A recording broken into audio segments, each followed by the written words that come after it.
ജലജാഗ്രതാ സമിതിയും Chalakudy river protection ഫോറവും ചേർന്ന് ചാലക്കുടിയിൽ ജലജാഗ്രതാ സത്യാഗ്രഹം നടത്തി. ചാലക്കുടി എം.എൽ.എ. സനീഷ് കുമാർ ജോസഫ് ഉദ്ഘാടനം ചെയ്തു. പ്രൊഫസർ കുസുമം ജോസഫ് അധ്യക്ഷത വഹിച്ചു. പെരിങ്ങൽകുത്തിലും പീച്ചിയിലും അണക്കെട്ടുകൾ കൈകാര്യം ചെയ്യുന്നതിലെ വീഴ്ചയാണ് ചാലക്കുടി പുഴ തടത്തിലും കരുവന്നൂർ പുഴ തടത്തിലും വെള്ളപ്പൊക്കം സൃഷ്ടിച്ചത്. ചാലക്കുടി പുഴ തടത്തിലെ മുഴുവൻ അണക്കെട്ടുകളും അതിവേഗം നിറഞ്ഞുകൊണ്ടിരിക്കുന്ന പശ്ചാത്തലത്തിൽ അടിയന്തിരമായി അണക്കെട്ടുകളിൽ പ്രളയ നിയന്ത്രണത്തിനാവശ്യമായ നടപടികൾ കൈക്കൊള്ളണമെന്ന് ആവശ്യപ്പെട്ടുകൊണ്ടാണ് ജലജാഗ്രതാ സത്യാഗ്രഹം നടത്തിയത്.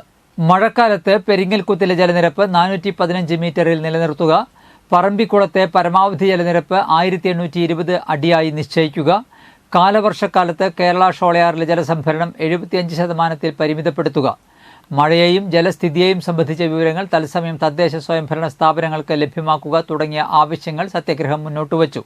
ജലജാഗ്രതാ സത്യാഗ്രഹത്തിന് ഐക്യദാർഢ്യം പകർന്ന് ജയൻ ജോസഫ് പട്ടത്ത് പ്രളയരക്ഷ എന്ന പേരിൽ നിശ്ചല ദൃശ്യവും നടത്തി. Advocate Biju S Sireth, river protection forum convener SP Ravi, Aby George, V O Pailappan, Leena Davis, Sindhu Joju, father Wilson Eluvathingal, father Varghese Pathadan, Hari Mookkannoor, Dennis K Antony, father Joyce Cheruvathur, Muraleedharan KB, Prajith, Eugene Morelli, Wilson Mecheri തുടങ്ങിയവർ സംസാരിച്ചു. മാറി ദുരിതാശ്വാസ ക്യാമ്പുകളിൽ താമസിക്കേണ്ടി വരുന്ന ഒരു സാഹചര്യം ഉണ്ടായത് കോടികളുടെ കൃഷിനാശമാണ്. പടിഞ്ഞാറ ചാലക്കുടി ഉൾപ്പെടെ നമ്മുടെ പ്രദേശങ്ങളിലൊക്കെ, കപ്പത്തോട് ഉൾപ്പെടെയുള്ള പ്രദേശങ്ങളിലൊക്കെ ഈ ഓണത്തിന് വിളവെടുക്കാൻ വേണ്ടി കർഷകർ ചാലക്കുടി പുഴ,